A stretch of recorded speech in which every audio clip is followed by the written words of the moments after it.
My name is Anama Shannon. I'm the Environmental Program Director at Kawerak. Kawerak is the native nonprofit in Nome, Alaska, and the environmental department within Kawerak addresses contaminated sites, solid waste management, recycling, and we co-manage Pilgrim Hot Springs. My name is Adam Johnson. I'm an environmental scientist and the owner of Esker Associates, LLC. And one of our programs is Brownfields, in which we support communities with redevelopment projects by assessing and cleaning up contaminated properties. A brownfield is a property or site that could be redeveloped into something that would be a community asset, except that it has real or perceived contaminants that would make that development harder. Kawerak's Tribal Response Program has been going for about 4 years, and we serve all 20 tribes in our region. And some common types of brownfields that we've encountered have been hazardous materials such as asbestos, lead-based paint, and maybe PCB ballasts. But the majority of the sites that we're finding have been petroleum-based. So large, oil spills, or oftentimes from tank farms or from gas station type of spills.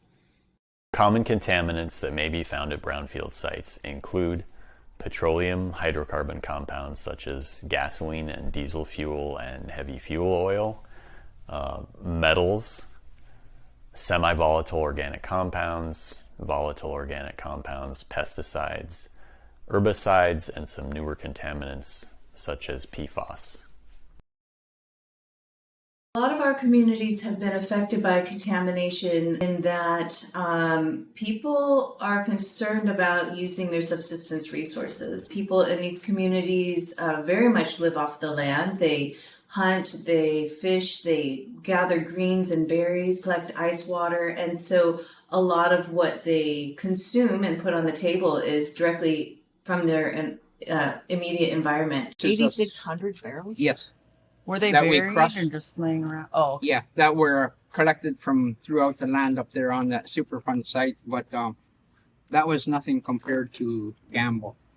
But they did have soil samples up at the fish camps that were contaminated when they took them samples right at the fish counting tower.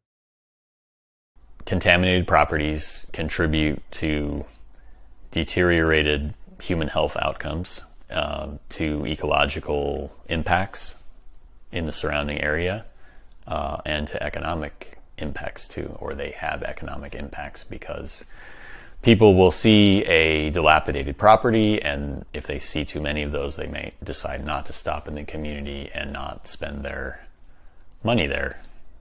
So for a few years, our Tribal Response Program, or TRP, did some outreach in our different communities, teaching them about what brownfields are and what they could be and how to submit sites of concern. And so by educating communities and learning about sites of concern within the different villages, we were able to get to the next step, which was to realize we needed to start doing phase 1 assessments. The assessment grant, we didn't get the first time we applied. And then we went through the process of reviewing the grant application and learning what we could do to improve our application. So we submitted it the second year and we were awarded. So with the new grant that we got, the assessment grant, we were able to conduct phase 1 and phase 2 assessments in 4 of our communities.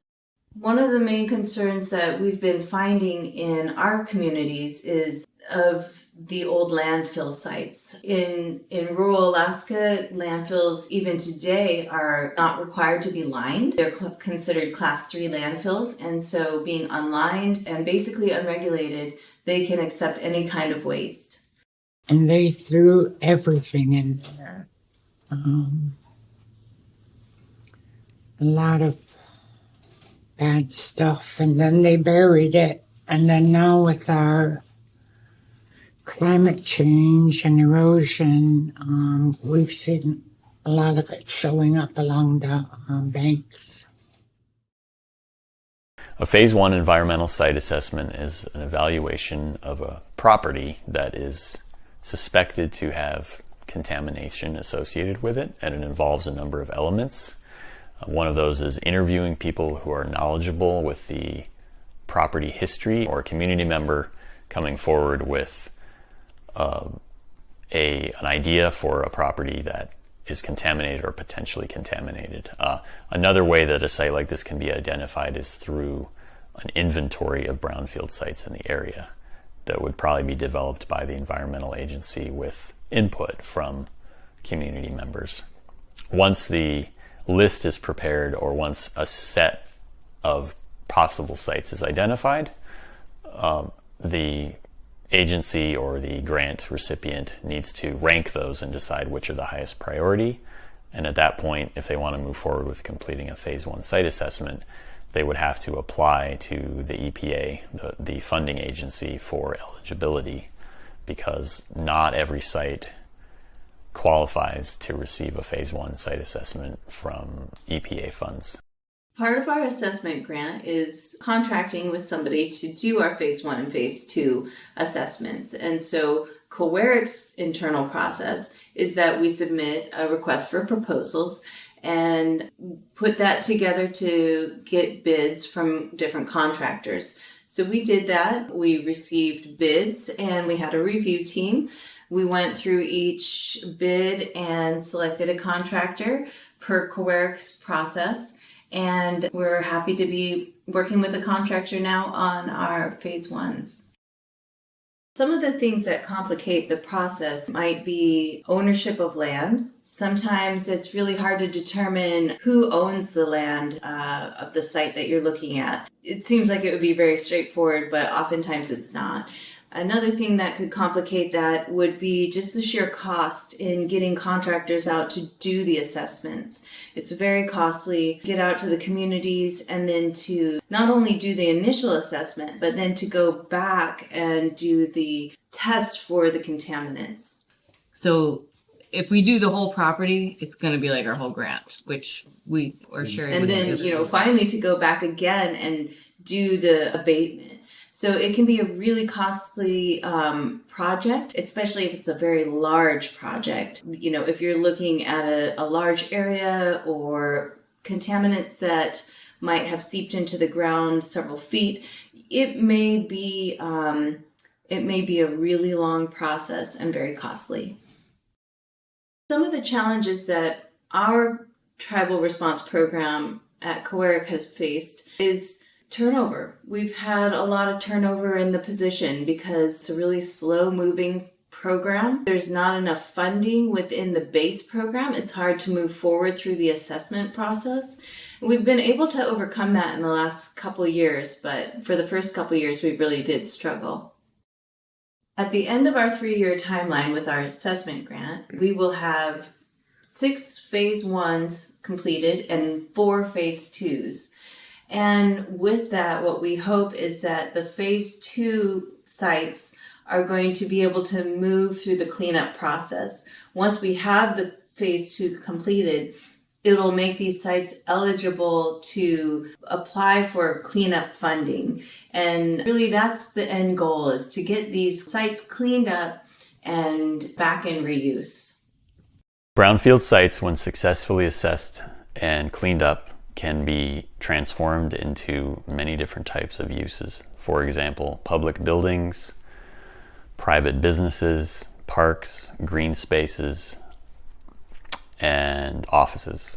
And here in rural Alaska, where subsistence is very important, some of the brownfield sites could be turned into areas for drying and storing fish and meat.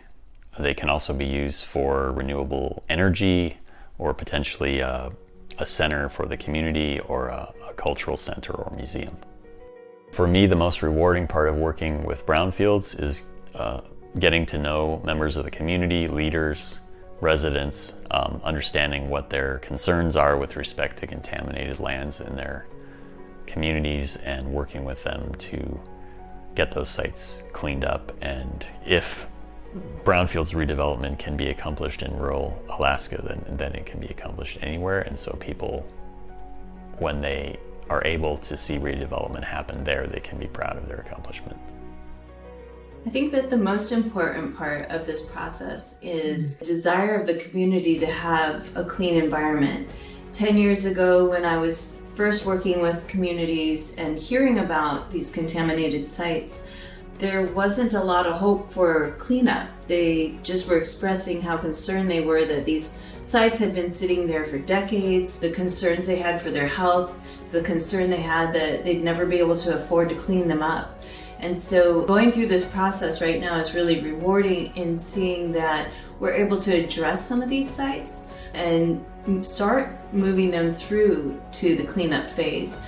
My greatest hope is that we're going to be able to start cleaning up contaminated sites within our communities and getting these valuable lands back into the hands of the residents who live there who will be able to benefit from having these properties back.